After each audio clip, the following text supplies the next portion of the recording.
자, 한국경제학회가 경제토론 설문 결과를 공개했습니다. 국내 경제학자, 그러니까 최소한 박사급 이상을 가지고 대부분이 교수나 연구원을 하는 사람들이죠. 자, 그 사람들 10명 중에 6명이 한국이 스태그플레이션 상태에 있다고 언급을 했습니다. 그래서 한국경제학회가 스태그플레이션을 주제로 한 설문조사에 따르면 국내 경제학자 39명 중에 21명, 즉 54%가 우리나라는 스태그플레이션 초기 진입 단계에 있다라고 말을 했고, 상당히 진행되고 있다라는 사람이 2명, 그래서 합쳐서 응답자의 59%인 23명이 스태그플레이션 단계에 있다고 언급을 했습니다. 그러니까 초기 진입 단계나 진행 중에 있다고 한 사람이 합쳐서 59%.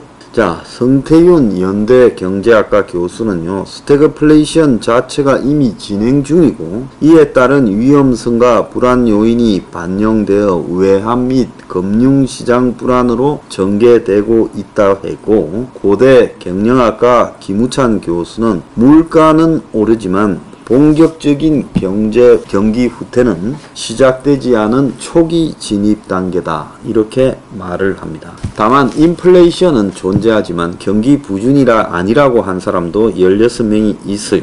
나는 이 사람들은 좀 정신 나간 사람들이다라고 보고 있습니다. 경제학을 그야말로 책상에 앉아서 공부하다 보면 이런 일이 벌어지고 있어요. 자, 그래서 최근에 경제 성장률이 올해 각 기간 전망치가 2%대 후반이어서 현재는 잠재 성장률을 상회하는 것처럼 보이지만은 앞으로 급격한 국내외 통화 긴축, 즉 금리 인상에 따라서 경기 하방 위험성이 생길 것이다 라고 이야기를 하고 있습니다. 자, 현재 이 상황에 대한 진단과 별도로 스태그플레이션 상황에 대한 가장 우려가 뭐냐고 하니까, 물가가 임금을 올리고 임금이 물가를 올리는 스태그플레이션의 고착화가 28%, 자산 가격 변동이 커져서 자산 시장이 불안정해지면서 발생하는 금융시장 위험, 자, 쉽게 이야기하면 은행 부도 같은 그런 사태가 21%, 일자리 축소, 빈곤 증가, 물가 상승에 따른 실질소득 감소로 불평등 심화가 18%, 경기 대응에 지나치게 초점을 두면서 인플레이션이 악화해가는 것 15%로 나왔습니다. 자, 매경은 이와는 별도로 한국 수출 투자 성장이 다 꼬꾸라져서 1년 내에 경제 위기가 올 확률이 66%라고 보도를 했습니다. 자, 그래서 이 한국 경제의 버팀목인 수출이 뒷걸음질치고 3.1% 급감하며 팬데믹 후에 최악의 상태를 기록하고, 설비 투자가 1% 동반 감소했고, 원화 하락에 급락에 수입 물가가 인상되었고, 2분기에 국내 총소득이 1% 급감했고, 살아난 소비 심리가 하반기에 매우 유태로운 상황이고, 그래서 매경과 한국경제연구원이 분석한 경제위기의 시계가 오후 8시 위기경보 수준에 도달했다. 그래서 이 매경과 이 제휴한 한국경제연구원이 무역수지, 수출금액, 생산자 물가, 경기선행지수, 순환변동치, 코스피, 600대 기업 대상 기업 경기 실사지수 등 6개 지표를 바탕으로 향후 1년 안에 외환위기에 버금가는 경제위기가 발생할 확률이 66%다라고 지금 매경이 보도를 했습니다. 자, 이런 주장을 뒷받침하는 또 다른 보도로는 IMF가 올해 한국 성장률을 2.3%로 하향으로 집계했어요. 그래서 2022년 한국은행의 그 경제 성장률 전망치가 2.7이었는데 IMF가 기존 2.5에서 또 0.2를 내려서 0.3, 내년은 0.8을 내려서 2.1로 보고 있습니다. 그래서 중국 경기 둔화에 세계 공급망이 전부 차질을 빚게 될 거다. 한국의 2분기 성장률은 0.7%로 나오고 있어요.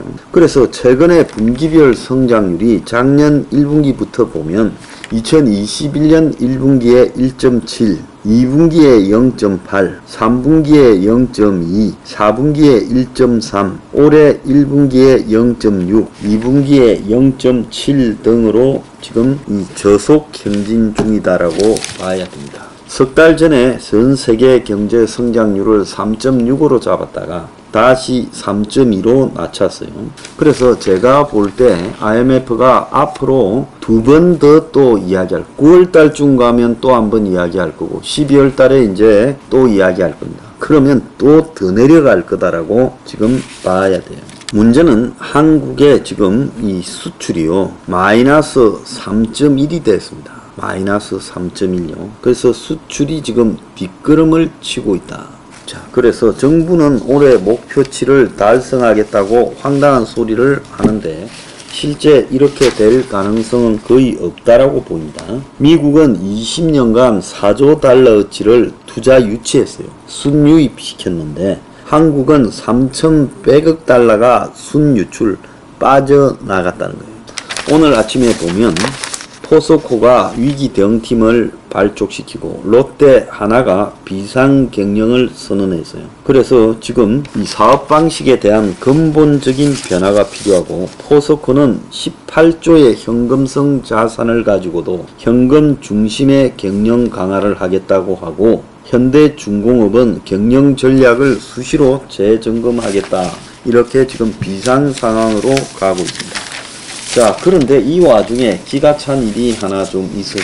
어제 오세훈이가 용산을 국제 업무지구로 개발하겠다, 용적률을 1500%로 올려줘서 롯데타워보다 더 높은 건물을 세우고, 그래서 용산을 빌딩 슈퍼로 만들겠다, 그렇게 말을 했습니다. 그래서 여의도 공원 2배 규모의 공원을 갖다가 세우고, 그리고 그 엄청난 용적률 인센티브를 줘서 30%는 아파트 6천 가구를 짓고 70%는 업무용으로 해서 세계적인 첨단 기술 기업을 유치하고, 차는 지하로 다니고, 그래서 한강까지 녹지축을 만들겠다. 그래서 용적률을 1500% 초과도 허용해서 용산의 아시아의 실리콘밸리를 만들겠다, 이렇게 말을 했습니다. 그래서 해외 첨단 기업 유치를 위해 입지 규제도 사실상 폐지시킨다. 롯데타워보다 높은 빌딩 세우고, 여기에 UAM이라고 하늘을 날아다니는 뭐 택시, 도심 항공교통, 그리고 GTX하고 연계하겠다. 그래서 뉴욕의 허드슨 야드처럼 용산을 사업, 녹지, 주거 융합 도시로 만들겠다. 스타트업 창업 연구단지를 만들겠다. 정강현실 공연장 확보하겠다. 녹지 50% 이상 확보하고 외국인을 위한 국제 의료시설도 만들겠다. 주말에 텅 비는 도시가 아니라 24시간 숨쉬는 스마트 도시로 하겠다고 부동산 개발 사업을 발표했어요. 자, 저는 이거를 보고 뭔 생각이 들었는가 하면 마천루의 저주가 생각이 났습니다. 자, 이거는요, 초고층 빌딩을 짓겠다라고 막 발표를 하고 건설 열풍이 조장이 될 때 경제 위기가 시작된다라는 경험적 가설이죠. 그래서 도이치뱅크에서 100년간의 건설업계 사례를 분석해서 1999년에 이 마천루의 저주를 발표했어요. 그래서 버저 두바이라고 2010년에 완공된 버저 두바이 빌딩이 이렇게 지으니까, 그 전에 이제 이걸 갖다가 기획을 할 때 뭡니까, 두바이가 부동산 금융시장에 유례없는 호황이었는데 2008년에 금융위기가 터지고 두바이가 좀 맛이 가기 시작했죠. 1931년에 엠파이어 스테이트 빌딩이 뉴욕에 들었을 때 대공황이 시작됐죠.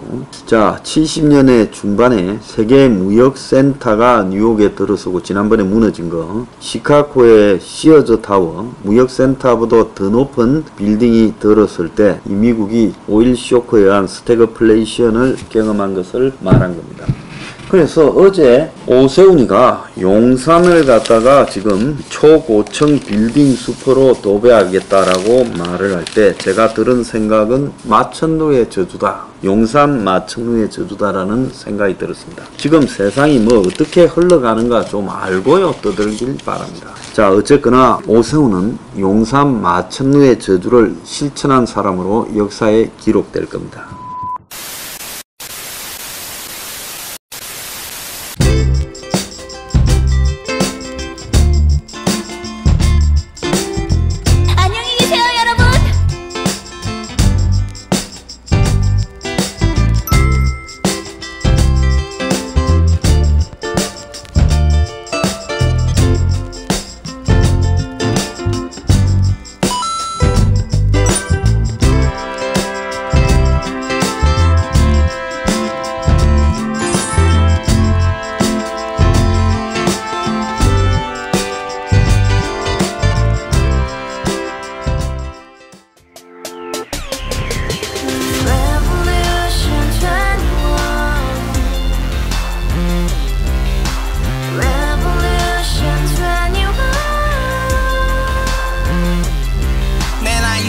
월세 30 코인빚만 300 서울에 온지 벌써 10년 아둥바둥 버텼지만 여전히 난 반지 하에 제왕 곰팡이 연문제약 내비랑 깡통망통 완전히 폭망 90원 창문만큼 작아진 내 꿈 연애 결혼 내 집 모든 게 헛꿈 1년 전 떠난 여친 울며 말했지 같이 써봤자 평생 가본 게 꼭꼭꼭하지